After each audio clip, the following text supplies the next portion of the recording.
The date Jesus pointed to. July 27th.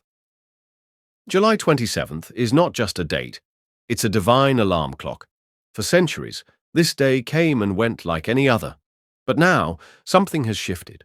All across the world, people, believers, prophets, even complete skeptics, are reporting the same thing.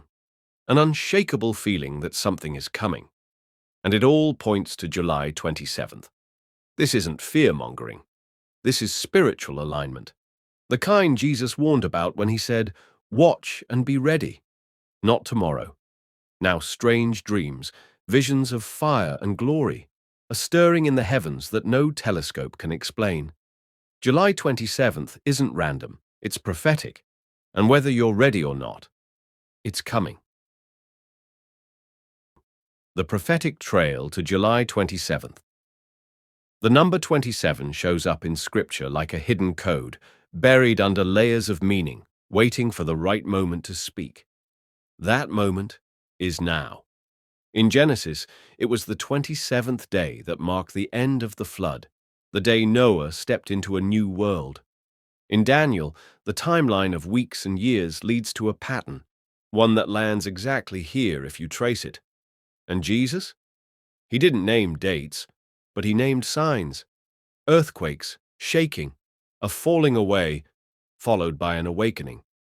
This isn't the end of the world. This is the shaking before the shifting, the warning before the wonder. July 27th is not about panic, it's about positioning. Something divine is aligning, and your soul needs to be ready. Why Jesus warned, and why almost no one listened. Jesus didn't speak just to comfort. He spoke to warn, to shake, and to awaken. His words weren't soft, they were sharp, and they cut straight through apathy, straight through distraction. But today, most people don't want sharp, they want safe. So they scroll, they laugh, they ignore. But Jesus never warned the world just for the world's sake. He warned his people, the church, the ones who should have been watching. He said, if the owner of the house had known what time the thief was coming, he would have kept watch. In Matthew 24, Jesus laid it out plainly.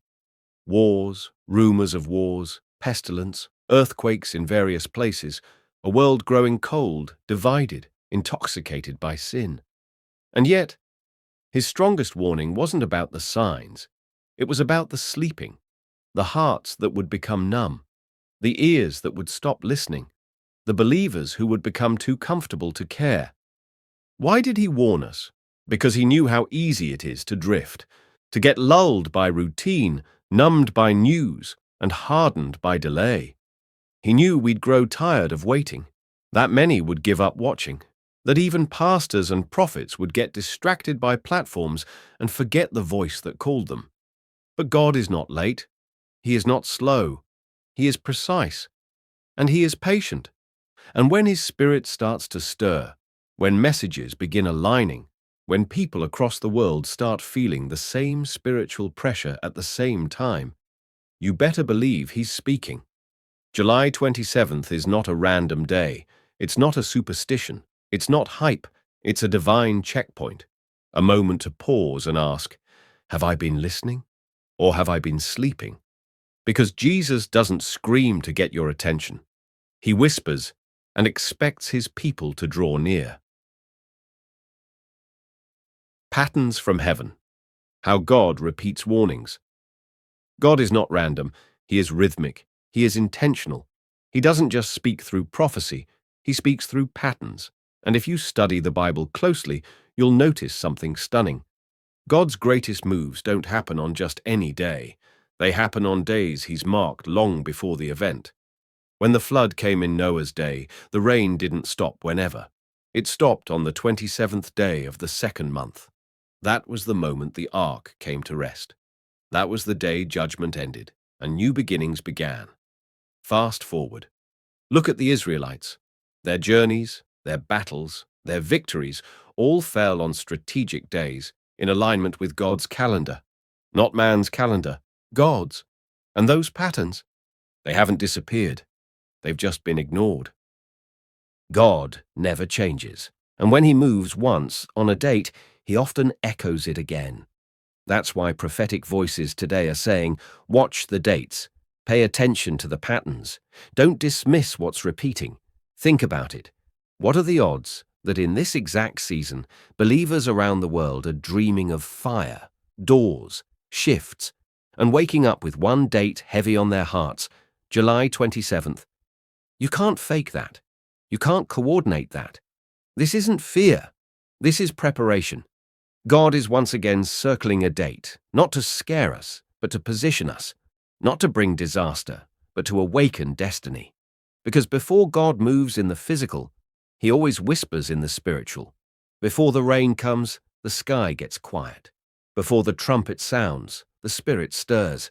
And before something changes in the world, it changes in the hearts of those who are watching. This is not a time to look away. This is a time to lean in. Because when God repeats himself, he's not being redundant, he's being merciful. The door that only stays open for a moment. There are moments in time when heaven leans in, moments that don't feel loud, don't come with thunder, but carry more weight than we can understand. And in those moments, God opens a door to mercy, a door to realignment, a door to destiny. But that door doesn't stay open forever. The story of Noah isn't just a children's tale. It's a prophetic blueprint.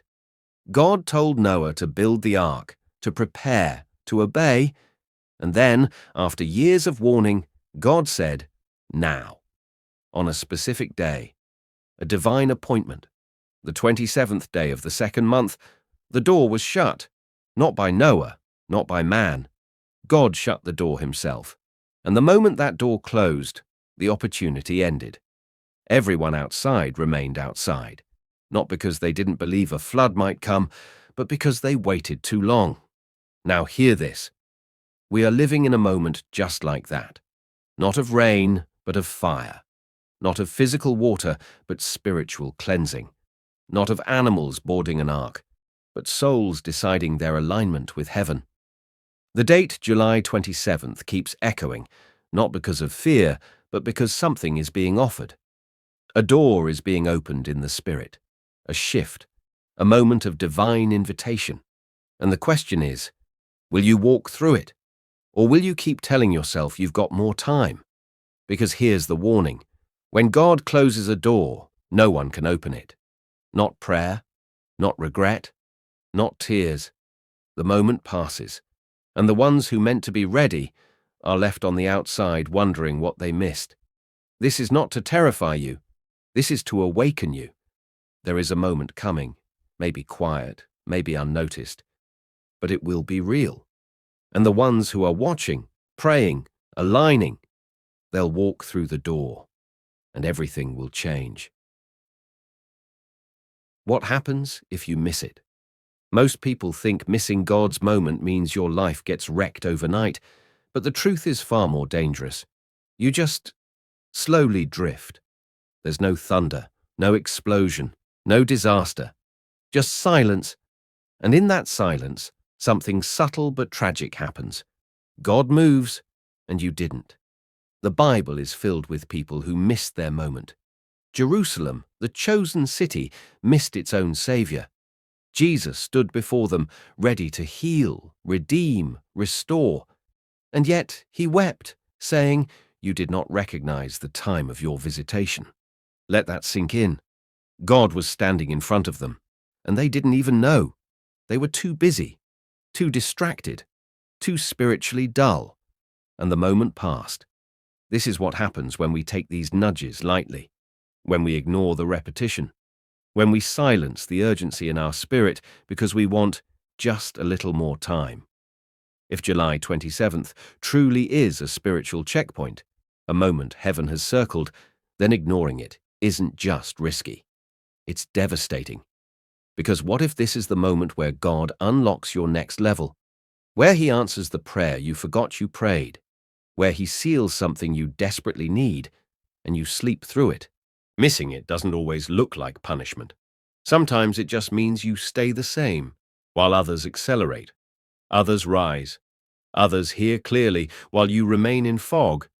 And worst of all, you won't realize what you missed until it's already gone. And by then, the door is shut. The cloud has moved. The moment has passed. You don't get moments like this every week or every year. You get them when God ordains them. And when He does, you don't question, you respond. This isn't just about July 27th. It's about your position before God. Are you standing in faith or stuck in delay? Are you watching for Him or sleeping through the signal? Because what happens if you miss it? The same thing that happened in Noah's day. The same thing that happened in Jerusalem. God moved on, and they were left behind. What if July 27th is the start of something divine? We've spent so long waiting for something big, something undeniable, something we can see with our eyes and confirm with our hands. But that's not how God always moves. His greatest moves don't always begin with earthquakes. They begin with a whisper. What if July 27th isn't the day everything falls apart, but the day everything begins? The Bible is full of quiet beginnings that led to world-shaking movements. When Moses saw the burning bush, there was no thunder, no storm, just fire that didn't burn out and a voice calling his name. When David was pulled from the field and anointed by Samuel, there was no applause, no parade, just oil and a calling that would unfold over time. And when Jesus emerged from the water and heaven opened, it wasn't with armies, it was with a dove and a voice saying, "This is my beloved Son."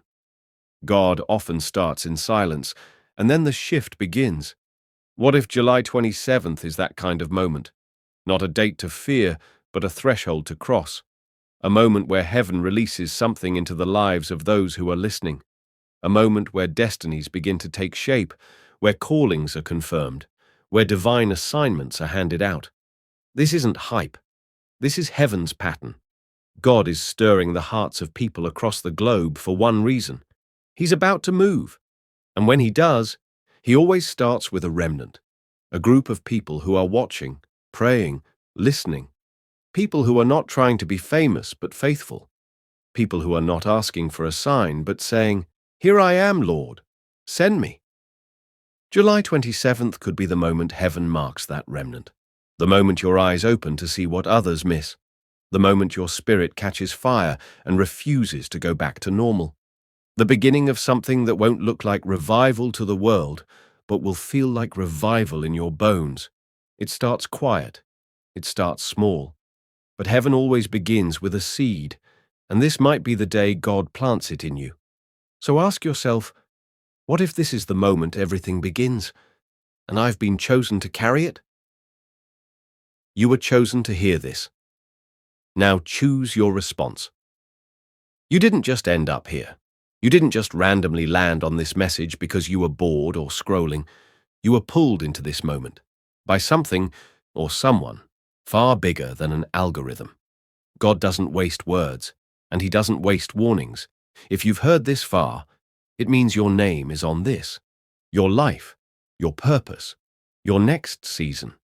There are millions of people asleep right now, not physically, but spiritually. They're not watching. They're not praying.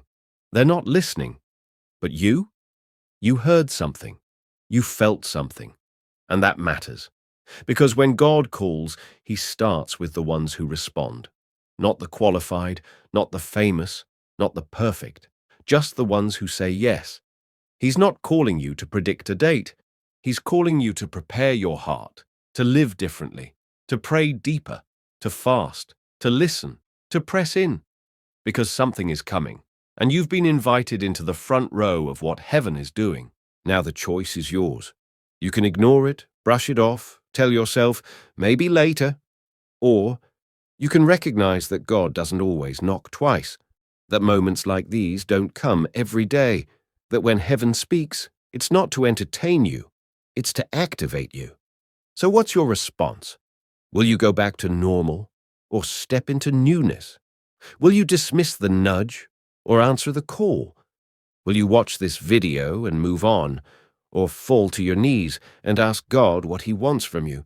Because this could be the moment that changes everything.